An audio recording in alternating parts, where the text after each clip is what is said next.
Halo, sekarang kita akan mempelajari tentang dinamika hidrosfer dan dampaknya terhadap kehidupan di bagian yang kedua.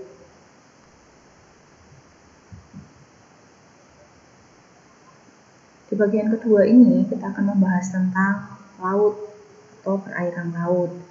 Hampir 71% permukaan bumi itu tertutupi oleh lautan.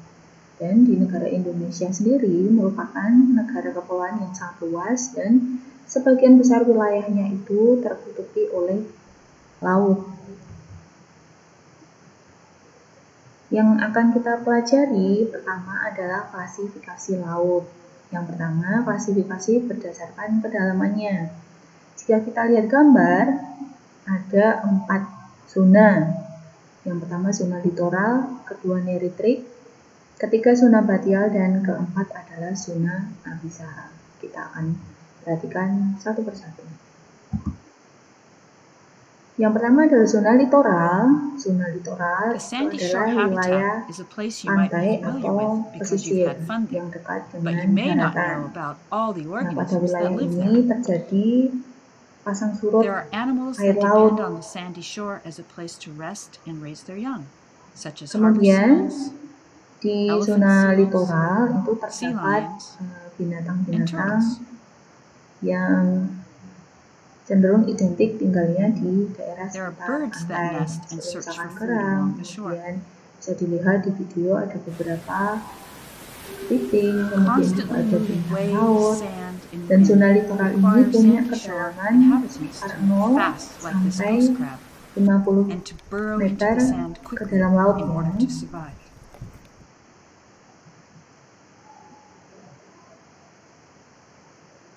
Some animals that live here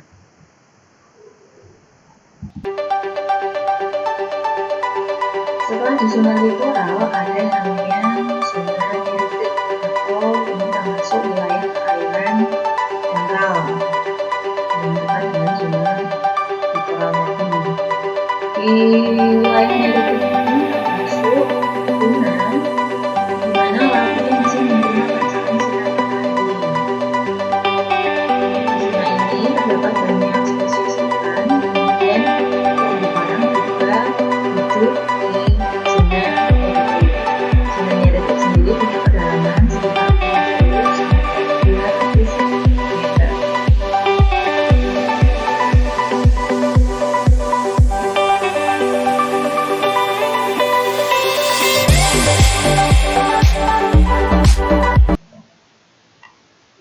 Zona yang ketiga adalah zona batial atau laut yang lebih dalam, kedalamannya sekitar 200 hingga 1800 meter. Pada zona ini sinar matahari sudah tidak dapat tembus lagi. Kemudian di zona ini banyak terjadi eksplorasi minyak bumi. Zona yang paling dalam adalah zona abisal atau zona keempat. Ini disebut laut yang sangat dalam. Ini kedalaman sekitar lebih dari 1800 meter. Kemudian spesies hewan yang ada di sini maupun tumbuhan hanya beberapa hewan atau tumbuhan hewan hanya sedikit sekali yang bisa beradaptasi. Salah satu contohnya yang umum nampak adalah anglerfish. Wielded by our champion of the weird, the deep sea anglerfish. Yang tinggalnya di laut kedalaman. The lure is created by bioluminescent bacteria that live. Kemudian laut menurut terjadinya dibedakan menjadi 3, ada laut transgresi, ingresi, dan regresi. Laut transgresi sendiri terjadi karena adanya perubahan permukaan laut yang terjadi secara meluas atau lautnya meluas. Kemudian ingresi terjadi penurunan tanah di dasar laut, sedangkan laut regresi merupakan laut yang mulai menyempit. Ada beberapa contohnya di Indonesia, seperti laut ingresi, itu ada di Laut Banda, Laut Sulawesi, Laut Flores, Laut Maluku, dan Laut Seram.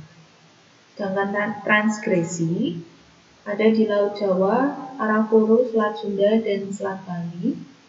Dan laut regresi ada di beberapa di Indonesia.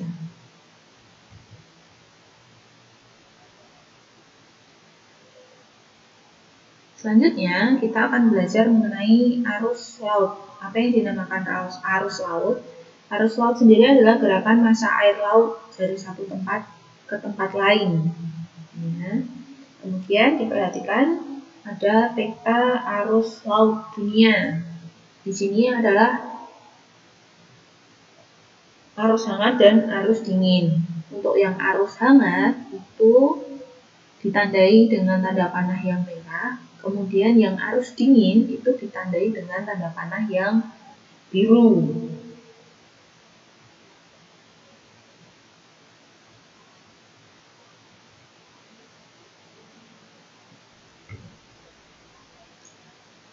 Di sini ada beberapa penyebab kenapa bisa terjadi arus laut. Ada perbedaan suhu air laut, kemudian perbedaan salinitas atau kadar garam, kemudian perbedaan densitas dan gerakan angin serta tinggi permukaan air laut.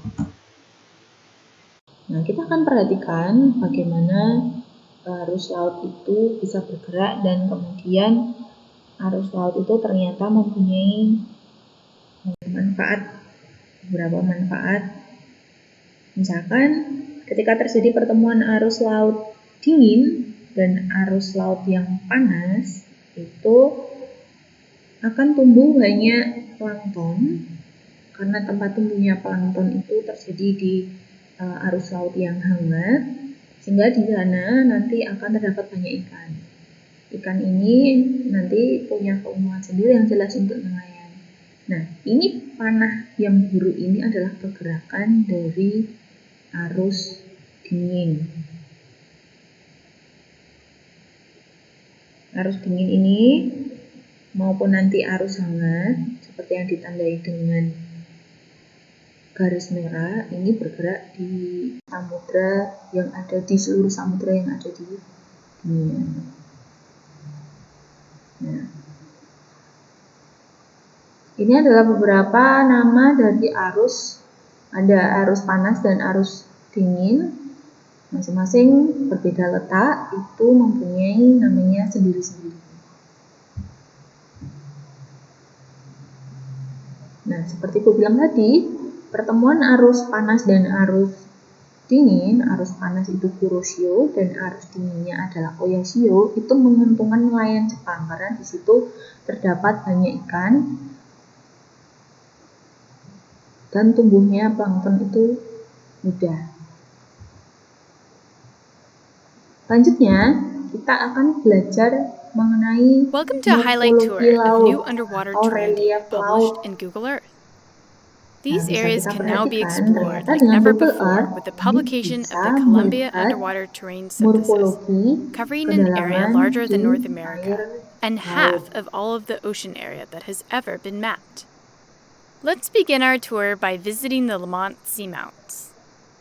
This chain of young seafloor volcanoes has summit craters and calderas, Ini just like their adalah counterparts on land. contoh However, their bentuk slopes are bentang pristine, alam yang unaffected ada by di rain dalam erosion. atau di dasar laut. Monterey Submarine Canyon and its tributaries form a large subsea drainage system transporting sediment. Kita akan perhatikan bersama-sama. Ternyata tidak hanya di daratan, laut itu juga punya morfologi yang bermacam-macam ya, atau bentukan yang bermacam-macam. Di sini Ibu ada 2 gambar, tapi Ibu akan menjelaskan secara umum. Di laut itu ada mulai dari daratan, kemudian nanti semakin menjulang ke bawah terdapat banyak morfologinya, antara lain adalah adanya continental shelf dan continental slope. Nah, continental shelf itu berarti daratan yang menjorok ke laut, kemudian bergeraknya lebih ke datar, kemudian kalau slope itu mulai curam ke ke bawah ya, atau semakin ke dalam. Kemudian ada juga gunung api laut, pematang tengah samudra. Kemudian di sini kita temukan buyut dan palung serta abisal. Kita akan perhatikan beberapa pengertiannya. Kalau palung laut itu adalah lembah yang sangat dalam. Kemudian lubuk laut atau basing itu merupakan cekungan yang ada di dalam laut. Kemudian ada gunung laut atau sea mount.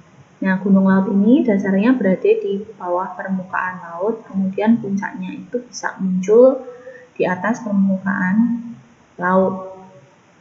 Nah, salah satu contoh gunung laut itu yang ada di Indonesia adalah Gunung Krakatau. Kemudian buyut itu adalah bekas gunung api yang puncaknya itu berbentuk datar kemudian tenggelam. Nah, ada juga pematang tengah samudra atau ridge ya. Kalau diperhatikan gambarnya seperti ini. Mid Ocean Ridge adalah dasar laut dangkal yang memanjang dan menyempit. Nah, jadi itu untuk morfologi laut. Sebenarnya masih banyak juga, tapi kita akan pelajari pada intinya saja. Oke, sekian yang akan kita bahas di dinamika hidrosfer bagian 2. Kita akan bertemu lagi dan membahas lagi tentang fenomena-fenomena alam untuk pembelajaran geografi.